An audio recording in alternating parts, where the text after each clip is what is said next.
All right, so I'm very, very excited to introduce Dr. White on her talk and the opportunity to talk about her concept paper for CREST programs. My name is Kimberly, pronouns she, her, hers, and I'm the CREST graduate assistant. So without further ado, we're going to dive right on in because I want to hear from Dr. White too. I'm super excited.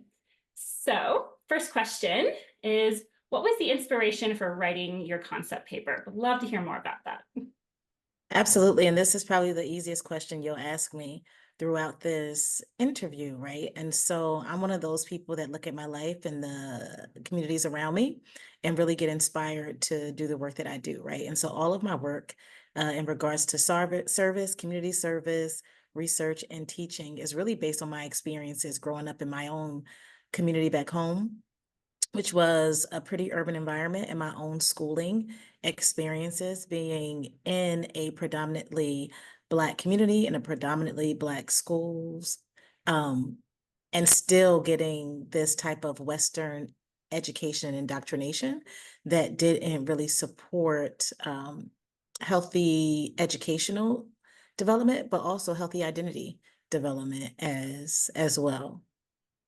I love how you incorporate that into the paper too. You actually speak a little bit to your personal experience in school, highlighting some of those things that you just mentioned.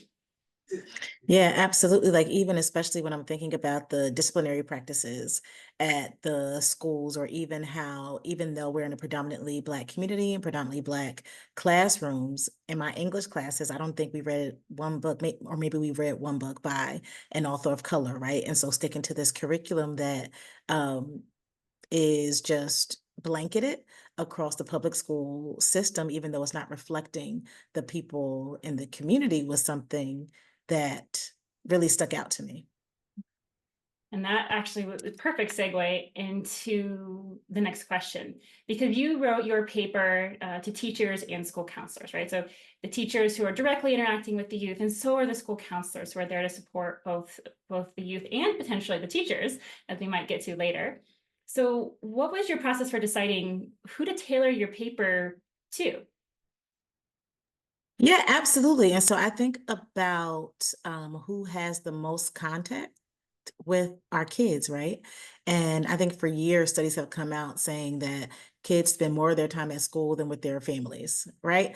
And so particularly school counselors who receive a specific type of training to not just attend to the academic needs of their students, but the emotional, mental, and behavioral needs of their students. They are uniquely situated in an environment to see how kids are not just behaving, but responding and engaging with their environment, and how people are engaging with them.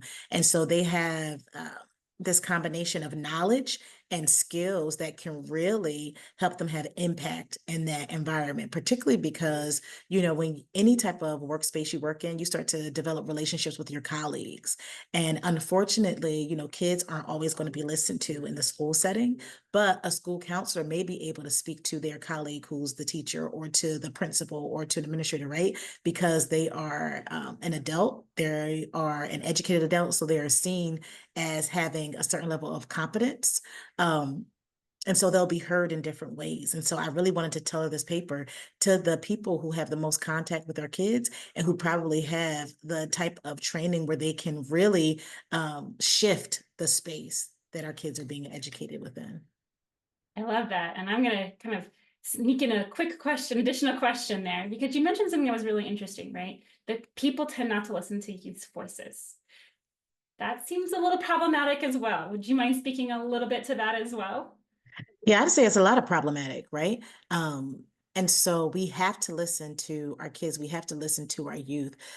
It's almost like we are robbing our young people of their full humanity. And then we get upset when they become adults who have low emotional IQs, right? And so we have to allow them to not just express their emotions, but also express their thoughts, because they are fully formed human beings that are continuing to become, you know, adults. And if we aren't listening to them and attending to their needs, then what are we there for, right? We talk about being student-centered and wanting our students to be successful and wanting to support them, but how can we do that if we are the ones determining what they need and not them, right? And so I think that power dynamics really comes into play in this space too, because in our school systems, it's such a hierarchy that people are exercising power over instead of power with, sharing that power with students. So it becomes a very punitive space to be and not a very relational or collaborative space. Space to be. And so I think there are many reasons why people aren't listening to kids, but I think that we see how many problems have arisen because of that very thing. There's so much that you said in that statement, like robbing kids of their humanity. So powerful, right? Yes, like that, and then this power over instead of a relational dynamic. Huge, huge points. I'm so stoked to hear you say that, because I think we all need reminders too about that. Which again, perfect segue into about, would you be willing to share more about why you opted to share your experience in your paper? Because you had some experiences that you did share, and would love to hear more about why you opted to put that in there. Yes, because so my mom growing up would often say people don't care how much you know until they know how much you care. And I think it's important for us to be able to relate to people. And I think that once you get to a certain place in, education or career, people don't see you as like them. And I think it's important to show that, I come from the same space of the people that I'm talking about here, right? And so, yes, I may have a PhD. Yes, I may, be in a certain tax bracket. Yes, I may, have all of these things, but also I have an experience that has shaped my trajectory, right? I have an experience where I can relate to some of the things that are going on. And granted, we live in different times now. When I was coming up in school, we did not have all this technology. We certainly didn't have social media and things of that nature, which adds a whole nother layer to development. Morality and all of those things. However, I do know what it's like to be educated in a school system that's not reflective of me. I do know what it's like to be told that I wasn't good enough, right? I do know what it's like to be bursting with energy and creativity and feel like it's being educated out of me, right? And so sharing that experience, I think helps people to relate to the content in better ways because it makes it more tangible, more realistic, and more relatable. I love how we come back to relationship, right? Relationship with readers, relationship with others. I think that's a very important piece to highlight in this, right? It's relational. There is this connection with people. And you hit the nail on the head, right? Connecting is super important. And one of the ways that we can connect is through telling our stories, right? In church, we call it, we say something like we overcome by the sharing of our testimonies. I believe that's how it goes, right? Because when people can hear that overcomer story, then they start to believe that they can overcome too, right? If she can do it, I can do it. And so I like to bring that into my writing, right? We're all cultural beings, but being very steeped in my Black culture and my African American culture, I understand the power of storytelling, of being able to share the story, to connect and get the point across. And I think more of us would benefit from doing that as well. Yep, the storytelling, the connection of hearing from others, they have the wisdom, right? That narrative piece, like, oh, yes, it's such the power of story. I'm so glad you brought that up. Because that's what a lot of oral traditions were, right? It was the sharing of stories and passing of wisdom. Absolutely. So next question, what would you like to highlight from the trauma of education section? I found this section really, well, all the sections were really important, but this one really stuck out to me as well. But It's interesting because I think that when parents are sending their children to school, they really are sending them to get a quality education. And I think that we often, as parents, guardians, caregivers, we think about safety in very finite ways. And we think about, okay, when I send my kids to school, they're going to be safe. And we're thinking about physical safety, right? They're going to be academically safe. I don't think we really sit back and take the time to think about, is my kid going to get this high school diploma or going to make it through middle school whole, right? What impact is this school going to have on my child's identity, on their mental health, on their emotional well-being? And when I wrote the trauma of education, part of the paper, I wanted to make teachers aware, school counselors aware. I wanted to make everyone aware that, oftentimes the educational system is traumatic, especially for students of color, because the way that they are being educated, like I said earlier, is not just punitive, but it's damaging to their identity. Um, I think about how I have heard students just so wonderfully and clearly express themselves, and after they express themselves, the first thing a teacher says to them is something that corrects their language, Mm. right? So instead of saying, "Oh my God, you painted that picture very well," they say, "Oh, isn't not ain't." Or, you know what I mean? Like focusing on those things. Or a kid is really passionate about a topic and real excited, and the teacher is telling them, calm down, or you're doing too much, or sit, you know what I mean? Or a kid who learns better hands on, and so they need to be active, and teacher saying, okay, this student is behaving badly. They can't sit still. Maybe they need to be diagnosed with ADHD or something like that, right? And so looking at our kids through this deficit-based lens, this pathology based lens is very traumatic, because then the kid starts to think, well, is something wrong with me? Oh, I'm doing everything wrong. I have to fix how I speak. I have to change who I am. I have to fit into this mold just to, get an education, or just to not get in trouble. And that is very traumatizing. Even something as simple as being in a class, as I spoke about, and no pictures on the wall reflecting me, the books that I'm reading, like nothing, it's not reflecting me. That's traumatic in and of itself, because that sends a message about how I'm seen or not seen, right? How I'm made visible or invisible in curriculum, what I am able to see myself as becoming later on in life, right? And so those things are important for me to help people be aware of, so that they can check themselves, right? As they are teaching in their classroom. So they can check themselves as they're meeting with students as school counselors, right? Or even administrators as well. So that's really what I wanted to make people aware of. And also not just that, but if they're aware of it now, how can we attend to it? How can we address it? How can we disrupt this pattern of trauma that can happen in the classroom within the school environment?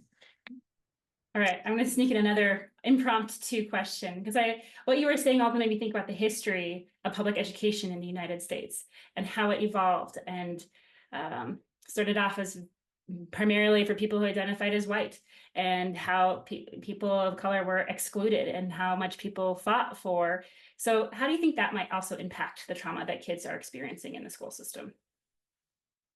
Yeah, it's interesting. So you talked about education system in this country, right? And how, it intentionally excluded certain voices, right? And so I just want to say, education has always occurred in this country, even before white settlers and, colonizers came over. It didn't look like it looked now, right? Or as they started to implement it. But once they started to implement this school system structure that we know today, yeah, it was intended to exclude certain people. And then when other people were allowed or gained entry into public school, it was to indoctrinate them into assimilation, right? So we think about how they removed Native kids from their homes and put them in these schools to basically assimilate them into culture, right? Or how the only type of education they wanted Black folks to have was, how to toil the land, or they could learn about God and not read scripture, but have one person who could read the scripture to them. But that was all about power and control to keep them in their place that, they deemed was appropriate for them. And so not much has changed in them, changed in the education system. It is an indoctrination. It is a way to show people not how to think, but what to think, which is so problematic, right? And then we wonder why we fall so behind our global peers in so many educational levels because we are keeping a certain level of knowledge and a certain way of learning away from our students. And I'll briefly say this, I think about our current socio-political climate and how in 2024, we have allowed school systems to say, okay, kids can't learn about this. We're not reading these books. We're not talking about these things. And how problematic that is. If that's not an indoctrination, right? Like, what else is such a stark example of that? But and it's just so harmful. And here's the thing, it's not just harmful to kids of color or kids who are on the margins. It does harm to us as a society. It does harm to white students as well. It does harm to wealthy students as well, right? And we don't talk enough about those things either. Thank you so much for allowing me to detour and get that question in there, because I think there's so much in what you said too, like teaching kids what to think, not how to think, right? That seems so, doesn't make sense, right? Like how to think, right? Not like, so you Right. can, And if you're looking at our climate, it's very clear that, many people who are in government positions, that's what they want. They want people to only know what to think. I want you to think this, right? Because if you think this, then I can get you to do this, right? And so it's very obvious that that's the intention behind it as well, because people who know how to think and how to question and how to challenge, they become problems to the status quo. They become disruptors. Things have to change, because when you know more, you do more. When you know better, you do better. And some people just want things to not just remain the way they are, but go back to how they were.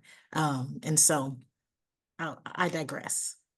thank you for letting that quick digression get in there, because it's such an important, powerful point. But on to the next question. You highlight some specific recommendations for teachers to help students and their well-being. Can you share some examples of how you successfully have seen these recommendations implemented?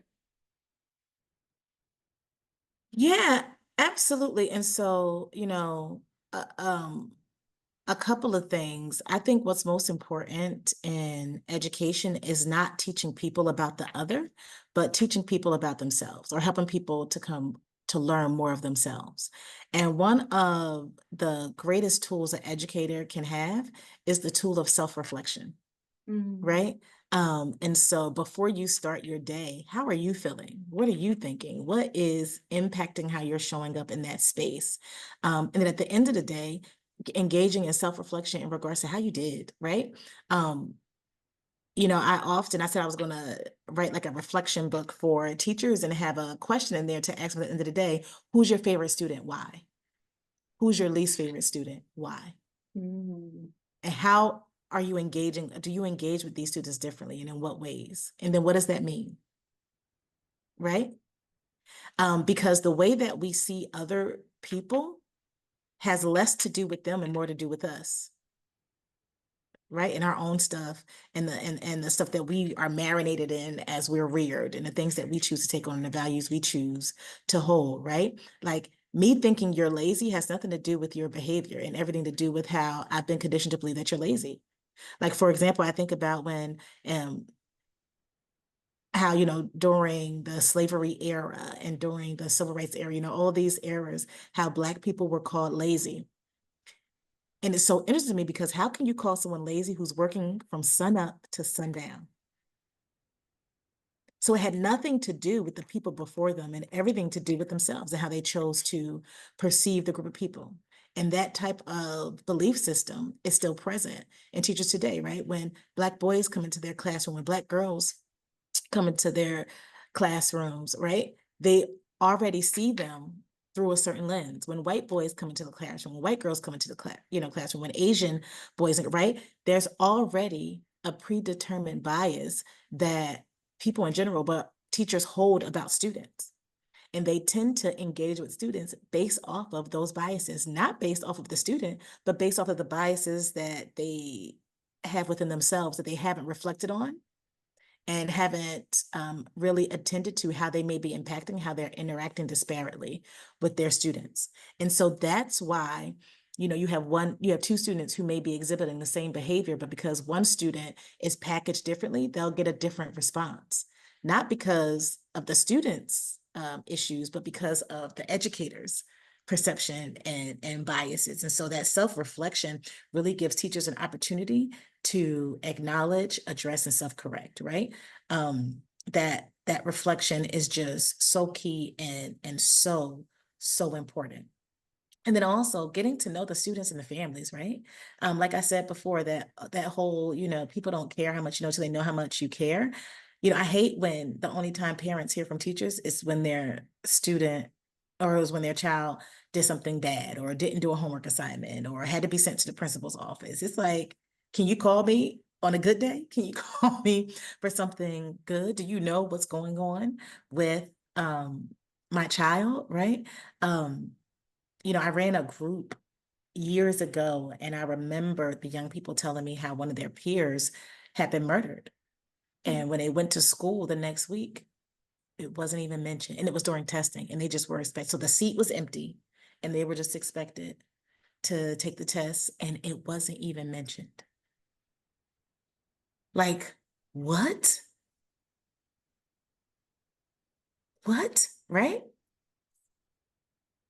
And so we're so focused on the outcome that we're not focused on the process. Like, what is it like for a kid, whatever they have to get through to get to school that day, to come into school knowing that their peer is gone and their teachers don't even acknowledge their pain, but expect them to perform, right? Yeah, and so those are we have to do better at really being a community and really caring, and showing that we care for our students. And I think that, teachers and, even and counselors, right? We're taught to have distance in our relationships, but that is so that's the antithesis of how collectivist cultures work, right? Hug me when I come into class, right? Tell me you're happy to see me. You're glad I made it today, right? Give me all of that. Tell me, oh my God, you heard that I sang at let me know you care about me, because then I'm going to want to show up my best in the classroom because I know that I'm seen. Mm. That really hits home. Like that hits the heart right there. Yeah. Being Yeah. seen and being loved for who you are. I look forward to that book. When you write that book, please let me know, because I would love to use it too. As a counselor, I think that could even be beneficial as well for a counselor to do that self-reflection using. Yeah, absolutely. Absolutely. All right. So next question. Your paper brings up how what the consequences are to youth when they have to code switch. You wrote, however, if Black students did not have the additional stressor of self-monitoring their being, they could freely engage in learning process authentically. Would you be willing to share a little bit more about that really powerful statement? Yeah, absolutely. And you know what, I'm actually going to lean on social media for this. There was this thing going on, and it comes back every now and then in social media. It's like, how do I say this in professional speak? Right. And people respond like, say, per my last email, instead of, did you not see what I said, before? And so just the mental energy it takes and let's be honest, code switching means I have to talk white. Right? It has nothing to do with speaking, correct English or anything like that. It's about, you want me to sound and speak a certain way when I can express how I feel and get my point across very clearly in my authentic way. But I know that if I do it authentically, I'm going to be judged even harsher, right? And so I have to manage the imaginations of the people that I'm working with when I'm speaking, right? Instead of just being authentic. So think about the amount of labor that happens when someone who maybe doesn't speak English as a first language, or doesn't speak, they're somewhere and they don't speak that language as a first language, and they have to translate in their minds before they speak and respond. That's what's happening to our kids, right? And so it's like, okay, let me translate it and then translate what I'm thinking in my head so that I can get my point across, right? And that is extra labor that some students don't have to do, right? Some students are automatically seen as intelligent, no matter how they speak or what they do. But, students of color, specifically Black and Brown students, um, they have to self-edit. And that doesn't stop in elementary school or secondary school, right? That continues into post-secondary education, that continues into the workplace, that continues into PhD programs, that continues into work, right? We think about how, professionals talk about how they have to code switch at work, or even that example that I gave you on social media. When I can just, if I just spoke to you how I was speaking to my people, I'll be so much more relaxed. It'd be easier. But now I have to sit, take a deep breath and say, okay, how can I put this in a way, right? You know what I mean? That will be received. And I'm an adult that has to do that. Think about, we're asking our kids to do that. Edit yourself so that you're more palatable, so that you don't get in trouble. So that, right? And that sends a message that how you think and speak and act is not good enough. Denying, again, I think go back to what your statement earlier, it's denying them humanity. Like, Yeah, absolutely. oh. Absolutely. All right. So to be mindful of time, let's switch to this question because I want to make sure to ask this question too. Towards the end of the paper, you speak directly to school counselors. Can you share more about why these specific recommendations and provide ideas for school counselors as to how to potentially implement these recommendations? Yes. Okay. I wanted to make sure I was unmuted. So again, I spoke to school counselors because, I think that they have a certain level of training that allows them to not just be a support academically for students, but also be able to attend to the emotional, behavioral, mental identities, the racial, cultural identities of their students as well. And so I think that one of the easiest things for school counselors to do is to make sure their spaces reflect the population that they are serving, right? And so make sure whatever art is in your office, whatever books are in your office, music that you're playing, right? Make sure it's a welcoming space. For students to come and feel comfortable. And this can be, and it doesn't matter the racial identity of the school counselor. They can come across authentically in a way that encourages their students to be authentic as well. Another thing I really, really urge school counselors to do is to disrupt the disciplinary trends in their spaces, right? There's so much literature, so much evidence that Black and Brown students are disproportionately disciplined in schools. And so not just advocating for their students, but also requesting meetings with administration, requesting meetings with teachers to say, listen, I'm noticing this pattern. How can we disrupt this, right? Bringing it to their attention. And one way to do this is to offer trainings, right? To teachers, offer trainings to administration to teach them some of the skills that they learned when they were, becoming school counselors. And then, it's also important to, and this is for all counselors, not just school counselors, because I remember working as a mental health counselor in a school setting, making sure that the theories and the interventions that are being used are culturally sound, right? Trying to move away from these white Western ways of knowing and doing and moving toward the culture of the people that they are serving. Love it. I love it because it's speaking to the counselors too, right? Because we have impact, right? We engage with students, we engage with youth, we engage with adults, we engage with everybody too. So I really appreciate that inclusion. All right, in a minute or less, last question. What additional recommendations, ideas do you have for infusing Black culture into systems that may not be supportive of it? Yeah, and I don't know if people have watched the movie Lean on Me, but we have to bring the community into the schools, right? And so bring in when we're doing career day and things of that nature, this whole typical doctor, lawyer, athlete, all of that, bring in, Mr. Jones who runs the corner store in the community. Bring in the coach, bring in the people that our students are looking up to, that are pillars within the community. Find opportunities to bring students into their own community, to see the beauty that's within the community, partnering with the community. Don't just have set schedule for PTA meetings or parent teacher nights, right?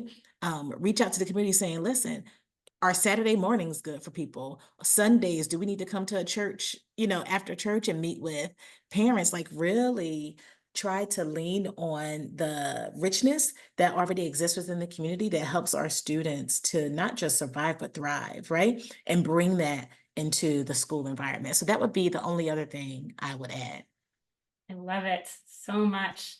And on that note, I will say thank you so much to Dr. White for all this rich, juicy information that I'm still taking in and processing.